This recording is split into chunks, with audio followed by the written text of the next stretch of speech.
So it's all to play for still. I think so. Do you want to bet against us?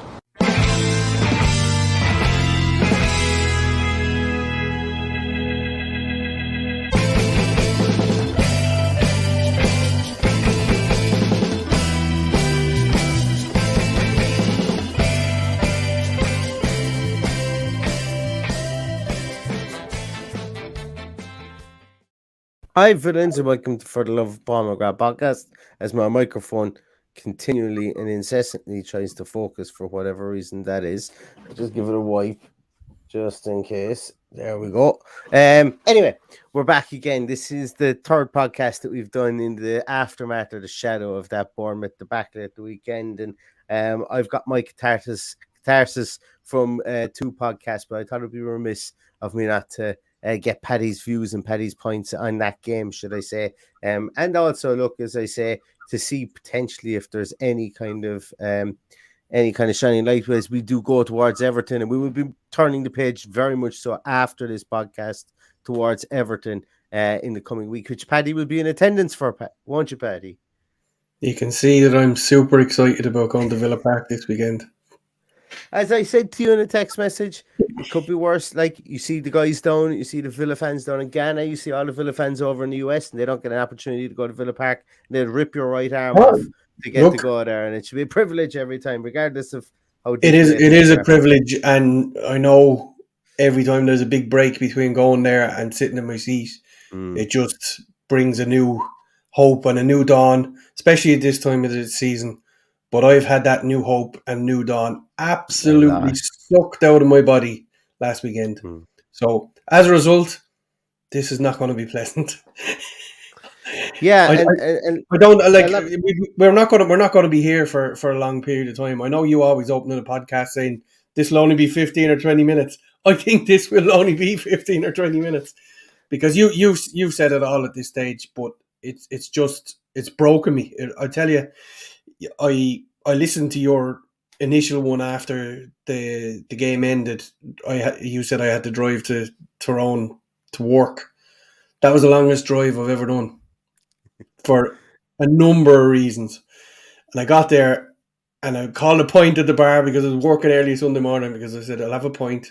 Could lead to 3, could lead to 5. I didn't even finish the point. I went to bed. I was just disgusted because it's. This is our love. This is our passion, and we spoke during the week about I even mentioned in the team sheet tantrum we could be looking at Jacob Ramsey playing for England. We were talking about Europe last week. I said we'd finish 7th, and then you're going, what the hell was I thinking? We go out on Saturday with a couple of questionable decisions.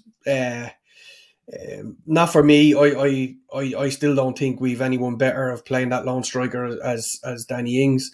But at the centre half was a questionable one for me, and there seems to be a little bit of niggle within the squad, and I'm not too happy about it.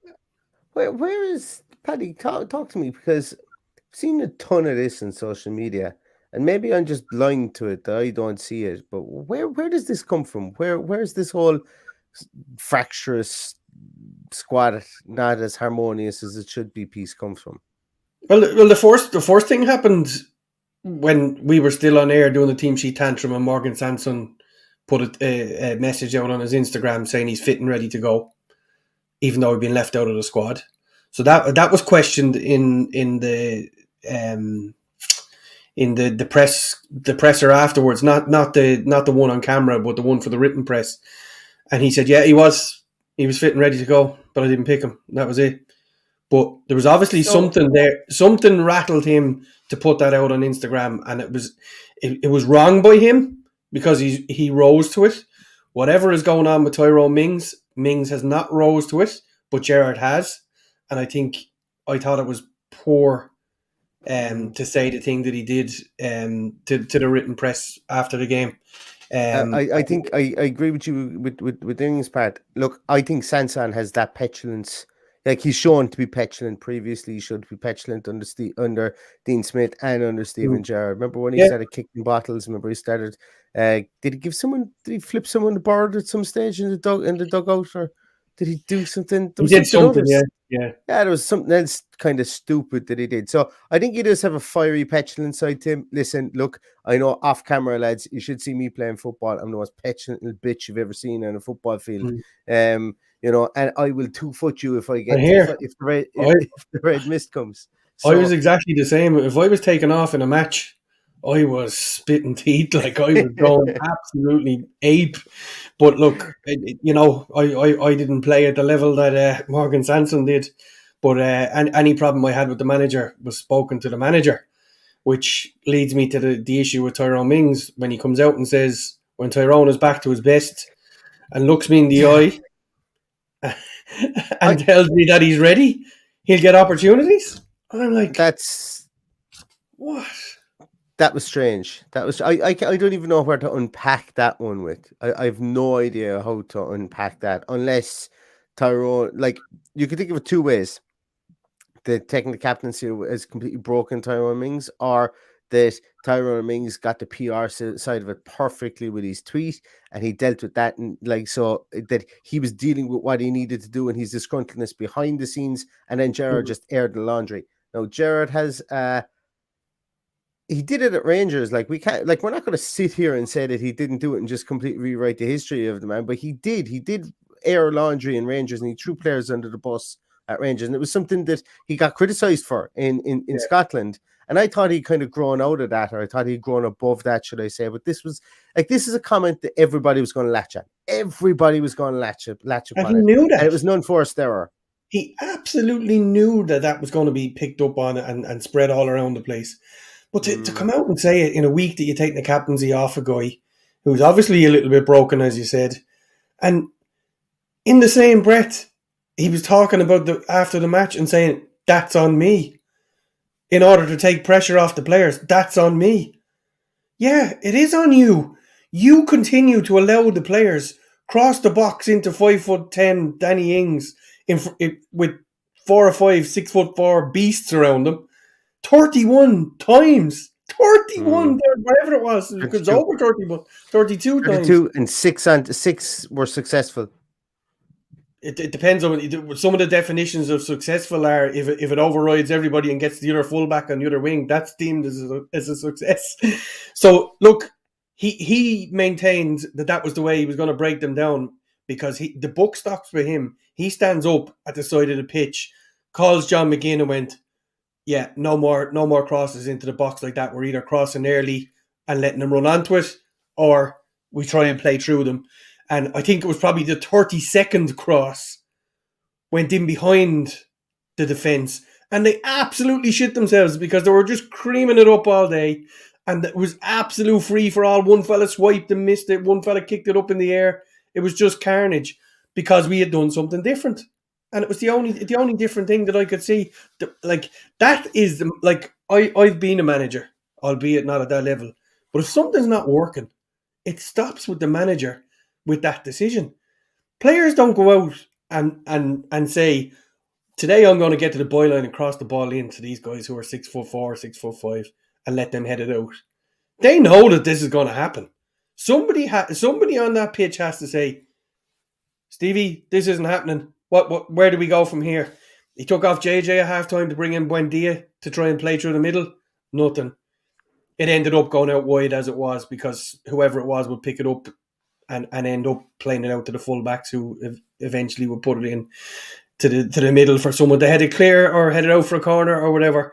And it just didn't work all day long. And if you remember, during lockdown we played Burnley, we did the exact same thing. And everyone went, Dean Smith is clueless. Dean Smith sent them out to do that. Yeah, Dean Smith did. But now, Steven Gerrard is doing the exact same thing, Paddy, with much better players. Did Dean Smith send them out to do that? Did the players do the players revert back to what they're comfortable with and to panicky stuff like that? Did they revert there after 3 minutes? No. I still don't like. There's a lot of there's enough blame to go around to fill an Olympic-sized swimming pool with this one. I think with that game at the weekend, I definitely think that the manager had so many unforced errors in what he said afterwards. Kanza was a poor choice. The two big choices he made, Ings and Konsa, just did nothing for the whole game. The other choice that you could potentially say was the fact that he started with Jacob Ramsey. We spoke about that, maybe not starting with Douglas Luiz. Jacob Ramsey couldn't get on the ball at all. I wonder, and I'm just like it. I just can't. It just can't be a situation where Steven Gerrard said there, yeah, let's keep crossing it. I think the players just didn't do it. And if they were told to keep crossing it and they didn't change it up themselves, well then, like, I refuse to believe. The coach in me refuses to believe that he stopped them at any point crossing the ball into the box. He had to have thought one of these is going to go in. Keep it up, one of them is going to come in. Because I guarantee you, I speak to the fella used to sit beside me at the matches, and he used to say, "Why does Petrov always go sideways? He's a crab. He only goes sideways. He only passes the ball sideways." Because that's what he's told to do. When Petrov was with Celtic, he went forward and he brought the ball forward. He was told not to do that when he played for Villa. Neil Lennon was the same. There's certain players that do that. And they're told to do that. The managers tell them to do that. They change their game because the manager tells them to do it. The manager is 100% wrong here. He told them to cross that into the box as often as they could. But you just said a moment ago, they did this under Dean Smith too. That's why I'm asking the question. And it's the majority of the same players that are calling the shots out there with regards to this. You change Matty Targett for Luca Dean, and you've got Matty Cash on the other side. And essentially it was the same three in the middle of the field. And yes, we've got Diego Carlos back there now at centre half. So like these players are doing this under two separate managers, and it's mindless stuff. And that's why I'm not as the mitigating factor from the players. The mitigating factor in both of these games is we made a bullshit schoolboy error and conceded early. And that is what has caused the mayhem of trying to go and chase the game after 90 seconds to be not tuned in. For a lad to allegedly leave the field within 90 seconds and get back on to defend the corner to take his fucking jewellery off. If that's true, that's disgraceful. Like, you've got one job. You prepare yourself. Well. You what? I think the jewellery piece was from some American commentator. That's where that came from. And then there was another one. That's why I said if it's true. If it's true. He did leave the field prior to the corner. It was something to do with bloody nose. Then that was the other thing. So I don't know what it was. All I know is he was standing in the 6-yard box when the ball went in. And I didn't know that until I actually saw it last night live in the stream. That wasn't fake, or that wasn't made up. That wasn't to be sensationalistic last night. I was there and I went, why have I seen his name marked there? And then I went, wait a minute, he's supposed to be off the field. And when I was watching it back earlier, then I went, I must have made a mistake there. And I looked at it and I went, he fucking was on the field.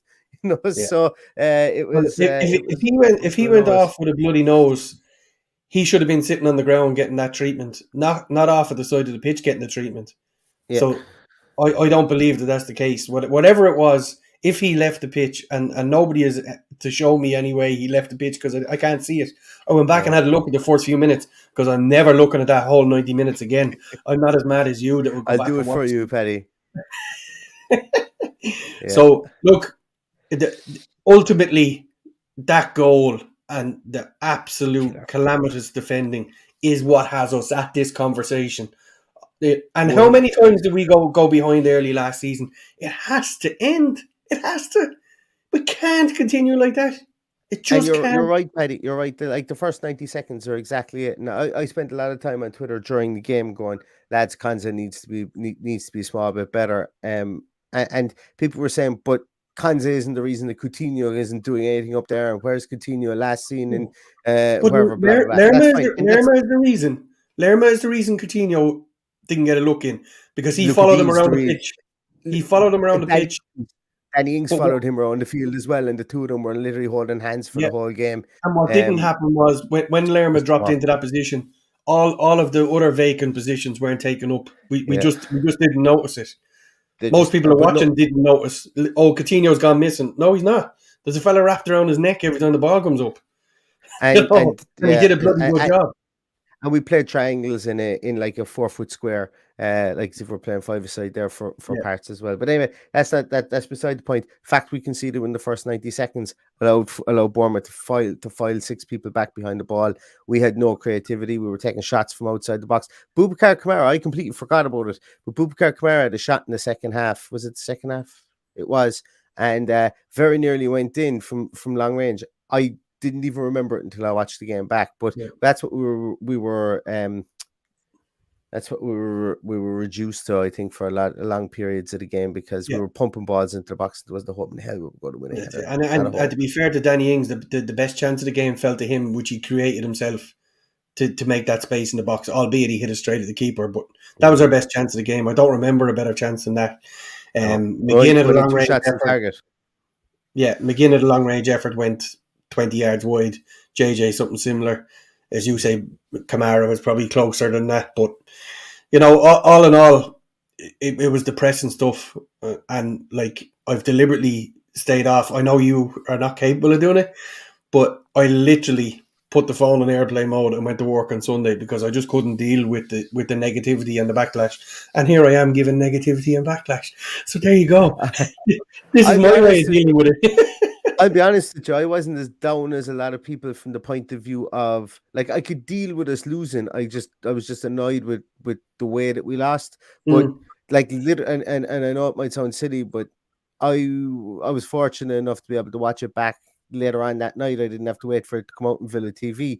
And when I did watch it back, I went, okay, like, this, there's so much to unwrapping this, but like, I can't fix it now, kind of a thing. Whereas if I'd waited all night and like you, I kind of stayed off social media as well for a bit that night after I'd got it out of my system. But I'm a bit more optimistic about the Everton game. I think that we can kind of say that Bournemouth was anomalous from the point of view that it's a tight stadium, it's a tight pitch. It's like you know what someone actually remarked on the commentary. It's like what Highbury used to be. It's a weird field that you don't kind of get much space in, and then when you have 6 behind the ball. So, like, we were the masters of our own downfall.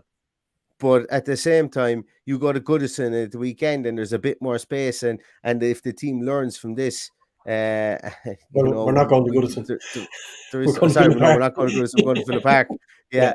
And the team learns from it. Well, then, you know, it's there is green shoots there, but like, the team is going to have to learn pretty quickly, and the management are going to have to learn pretty quickly. And I'm not just piling in on the manager. I won't be doing that. The players have to take blame, because everybody was saying it was Dean Smith's fault beforehand. Yeah.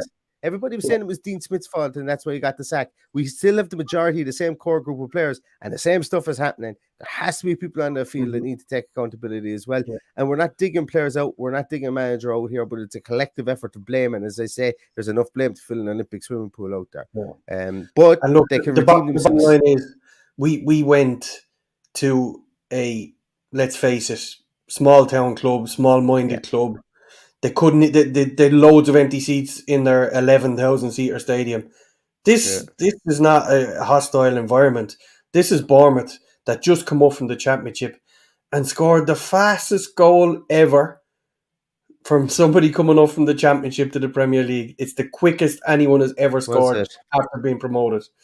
So people are wounded. Fans are wounded from the money they've had to add on for their season ticket this year. I'm telling you now that if we play like that next weekend, things could get toxic very, very quickly. In some situations, it was toxic anyway.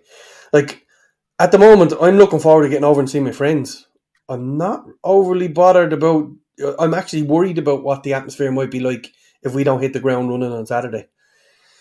Thankfully, it's an early kickoff, so people won't be full of full of shandies. So it won't be as raucous. But, you know, it could turn sour very quickly, bearing in mind that people are hurting from last weekend. They're hurting from the extra money they have to pay. They're hurting for what all this new gear is costing from Castor. So, look, there's a lot of play. I'm not overly optimistic going into next weekend. I don't see how he turns this around very quickly. He cancelled the game against Liverpool yesterday.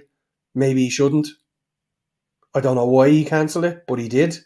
So that to me makes loads of sense. He wanted to get that was only ever there for fitness, and then that was another comment. I will give him a pass on that one. That was misconstrued, I think, online where he said the team don't need minutes, they just need quality. And then everybody went, oh, he's talking about selling the whole team and buying a whole new team with more quality players, and the players aren't quality. I just thought that was a game that was brought for fitness purposes. He didn't see that the team were unfit. He needs them to work on the quality of their delivery and their execution. Absolutely. I think that's what it was. And you can't throw out the same 11 against Liverpool 11 the day after. It would be that to me would be so he would have been playing different players, and you're kind of going, well, then it's not really made for that purpose, that game. So I'm okay with them. I don't understand why there's 15 or 16 players in the squad that didn't get a game. So why not give them game time the next day? It just doesn't make sense to me. But look, he's the manager. He lives by the sword. Dies by the sword. If he puts on a player next week that hasn't played any games or has to play a player, say for example has to play Ashley Young at one of the left fullback positions, and he's not up to it, then people are going to ask questions. Why didn't he give him 90 minutes last Sunday? But look, I think a lot of I think it was only Young Tim and Kane Kessler-Hayden that didn't play between the 23s and didn't and were part of the travelling squad. Yes, you had the likes of Nakamba and Sanson and all those guys as well, but look, they may not be long for the road. Here, I would imagine Sanson isn't. Like, I'd love to know. Someone needs to ask a question about where Nakamba's gone to, like, because it's just been like radio silence on him. And we won't find out this week because the media will be more interested in talking about his rivalry with Everton than they will about our players.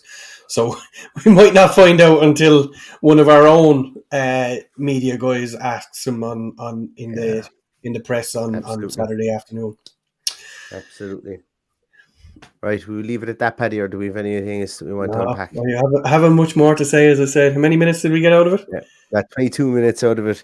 And I know, look, for everybody listening to this, I know this is our third time doing a podcast. We normally only do one post-match. And I know some of you might be listening to this and go, oh, feck it, we've heard this. Like, not that we've heard this before, but look, can we just move on to the Everton game? And yes, please, we will. But I think that this was such a shock result for a lot of people, us included.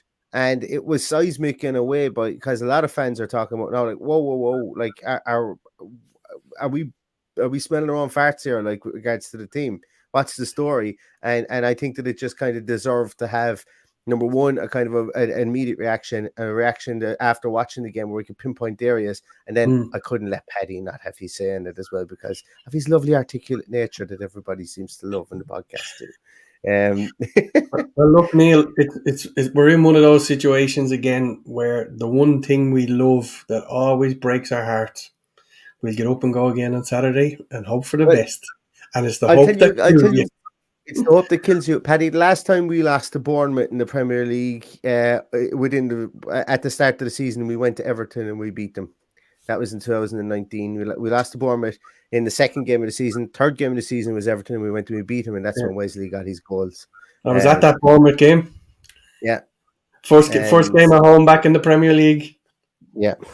Absolutely disgusted. It took an hour and 10 minutes to get through Whitton Lane Station. Thankfully, I don't have to worry about that on Saturday. There's no trains, which doesn't help. Yeah. And Paddy, like, it's your own fault for not staying at the social. Just that's the golden rule. Go to Villa Park, stay in the social. Yeah, I don't think the fairer sex members of the family would be too happy with the raucous atmosphere after the game in the social. So we'll go to the nice plush hotel in the city centre for this one, and then myself and Stephen will love the social from the rest of the season. Yeah, well, I'm just salty because I'm not able to go at the weekend, and it was looking like I was able to go. So I'm gonna. And you know what the funny thing is, with the 3:00 kickoffs on Saturdays are really the bread and butter for us guys, especially coming over from Ireland. You know, it's difficult enough on a Sunday, and even for the 12:30 games, if you were coming over and going home the same day, you know, your flight comes in at 7:00, but like, you're just wrecked for those games. You can't really get much into them. So, and look, I remember back in the late 90s being regularly put on the live games on Sundays, and doing day trips and being wrecked Monday and Tuesday after these trips. Yeah. But we were winning, and it didn't bother me. Winning. It's when you're not performing, that's when it kills you. That's when it absolutely saps the life out of you.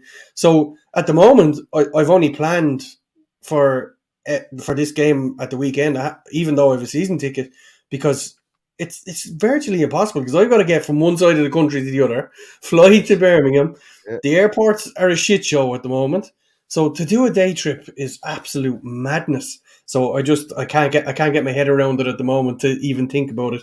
And then the one thing I was looking forward to, Notts Forest away, they moved to a bloody Monday night and absolutely killed me altogether.